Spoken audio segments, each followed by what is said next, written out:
Hi, in front of me is DOOGEE N30 and today I would like to show you how you can operate voice recorder on this device. First of all, find Sound Recorder app, the violet one over here, and tap on it.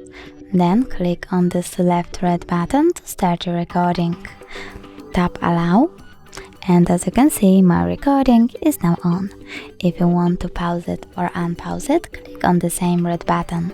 But if you want to end it and save it, you need to click on the right one over here. Then enter name of your recording and click save when you're ready.